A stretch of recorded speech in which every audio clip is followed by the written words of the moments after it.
সীমান্তের প্রথম গ্রাম থেকে পঞ্চায়েতের রাজস্ব বৃদ্ধি। কৃষ্ণনগরে পঞ্চায়েত ও গ্রামীণ উন্নয়ন নিয়ে বার্তা দিলীপ ঘোষের।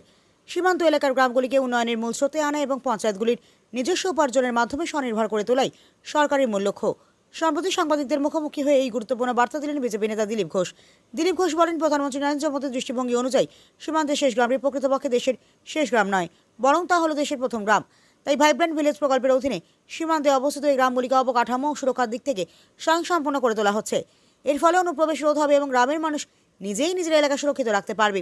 তিনি জানান, নদিয়া জেলা সহ বেশ কিছু এলাকায় এই প্রকল্পের কাজ চলছে। পঞ্চায়েতের বিভিন্ন কাজের পর্যালোচনার প্রসঙ্গে দিলীপ ঘোষ জানান, বর্তমানে পঞ্চায়েতের অধীনে প্রায় 6টি গুরুত্বপূর্ণ প্রকল্পের কাজ একসঙ্গে চলছে। কর্মী ও সময়ের ঘাটতি সত্ত্বেও নির্ধারিত সময়ের মধ্যে কাজ সম্পন্ন করার নির্দেশ দেওয়া হয়েছে।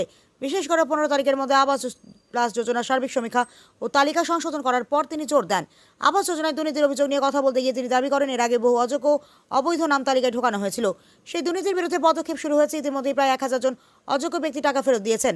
প্রায় 12,500 অযোগ্য লোকের নাম বাদ দেওয়ার প্রক্রিয়া চলছে এবং বেআইনিভাবে নেওয়া টাকা উদ্ধার করা হচ্ছে। তিনি স্পষ্ট জানান, দুর্নীতি বন্ধ করে সব প্রকৃত যোগ্য ব্যক্তিরা এই সুবিধা পাবেন। পঞ্চায়েত এলাকায় কর বৃদ্ধির জল্পনা উড়িয়ে দিয়ে তিনি বলেন, পঞ্চায়েতে কোনো কর বাড়ানো হবে না। এটি নিছক বিভ্রান্তিকর ঘটনা। তবে পঞ্চায়েতগুলোকে নিজেদের সম্পদ যেমন পুকুর, বাজার, হাটের শেড, নদীর ঘাট, পঞ্চায়েত ভবনের হল ভাড়া দিয়ে নিজস্ব তহবিল বৃদ্ধি করার পরামর্শ দেওয়া হচ্ছে। পরিশেষে বিরোধী রাজনৈতিক দলের অভিযোগ এবং অন্নপূর্ণা ভাণ্ডারের মতো বিভিন্ন সামাজিক কল্যাণমূলক প্রকল্প নিয়ে কথা বলতে গিয়ে তিনি জানান, বাড়ি বাড়ি গিয়ে সমীক্ষার কাজ চলছে। সকল যোগ্য সুবিধাভোগীর কাছে ঠিক সময়ে এই সমস্ত প্রকল্পের সুবিধা পৌঁছে দেওয়া হবে। এবারে যে সার্ভে হচ্ছে, লাস্ট সার্ভে, তাতে 10টা পয়েন্ট দেওয়া হয়েছে।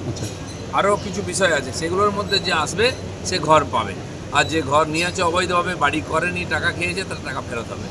বর্ষায় গোটা রাজ্যে বিভিন্ন জায়গায় রাস্তা খারাপ, এটা নিয়ে কিছু ভাবছেন? আমাদের সেক্রেটারি লিখিতভাবে প্রেসকে জানিয়ে দিয়েছেন, আমি পেপারে পড়লাম, এই ধরনের ভ্রম ছড়ানোর চেষ্টা করে, ভ্রান্তি ছড়িয়ে মানুষকে বিভ্রান্ত করার চেষ্টা হচ্ছে। ট্যাক্স কোনো বাড়বে না। আমরা পঞ্চায়েতকে টার্গেট দিয়েছি, খালি কেন্দ্র টাকা পাঠাবে আর তোমরা খরচা করবে, লুট করে, এটা চলবে না। প্রত্যেক পঞ্চায়েতকে ইনকাম বাড়াতে হবে ওন ফান্ডে। তার জন্য আমি ভার্চুয়াল কনফারেন্স করে একদম প্রধানদেরকে বলেছি, 2010 জন প্রধান ছিলেন সেই কনফারেন্সে, যে আপনার ওখানে পুকুর আছে কবজা করে ছাড়িয়ে নিয়ে ভাড়া দিন, আপনার বাজার আছে ভাড়া দিন, আপনার হাট হয় সেট তৈরি করে দিন, লোকের কাছ থেকে ট্যাক্স নিন, আপনার ওখানে নদীর ঘাট আছে ডাক দিন, সেই টাকা নিন। 10 বছর ধরে টিএমসির নেতা দখল করে হয়েছে, 1 পয়সা দেয় না ঘাট, মাসে লাখ টাকা পেতে পারে ওখানে। এইভাবে পঞ্চায়েতে ইনকাম বাড়াতে হবে, কারণ তাদের কিছু লোকজন রাখতে হয়।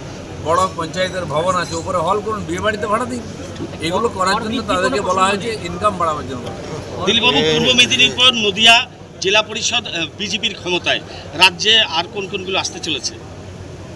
বিজেপির ক্ষমতায় নেই, পরিবর্তন হচ্ছে। টিএমসির বিরুদ্ধে টিএমসির লোকেরা অনাস্থা নিয়ে আসে।